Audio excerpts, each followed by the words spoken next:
لە درێژەی هەڵمەتەکانی بانگەشەی هەڵبژاردننی ئەنجومەنی نوێنەرانی عێراق لە هەفتەی کۆتاییدا مەڵبەندی هەولێری کۆمەڵی دادگەری بۆ زیاتر ناساندنی کاندیدی ژمارە 25 لا بازنەی 3 هەولێر لە نێو بازاڕی کورانی مەخمور بانگەشەی ناساندنی کاندیدەکەی کرد.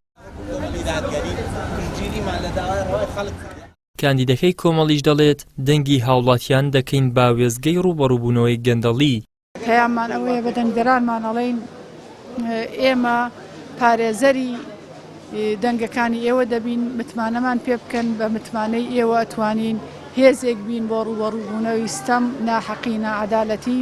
ئێمە بە هەموو شێوەیەک لە سەنگەری داکۆکیکردنین لە بەها باڵاکانی کۆمەڵگەی کوردەواری.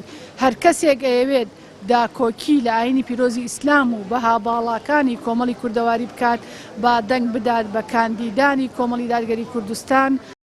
لای خۆشەوە مامۆستانی زانکۆ و هاوڵاتیان بە گرنگیەوە دەڕواننە پرۆسەی هەڵبژاردن و داوا دەکەن هاوڵاتیان بەشداری پرۆسەی هەڵبژاردن بکەن و کەسانی شایستە هەڵبژێرن.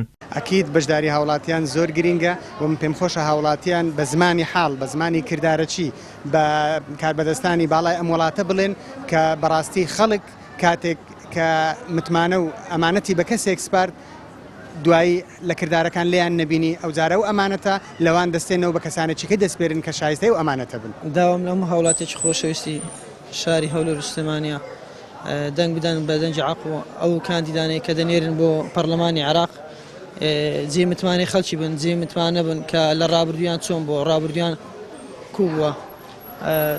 بەڕاستی خۆم بە خۆشحاڵ دەزانم کە ئەو کاندیدە سۆزانە هاتیە بازاڕی کوران و کورانیان مەسەر کردەوە. ئینشاڵڵا ئەوانەی کە دەنگ دەدەنە ئیسلام و ڕێڕاست ئەوان سەر دەکەون ئینشاڵڵا.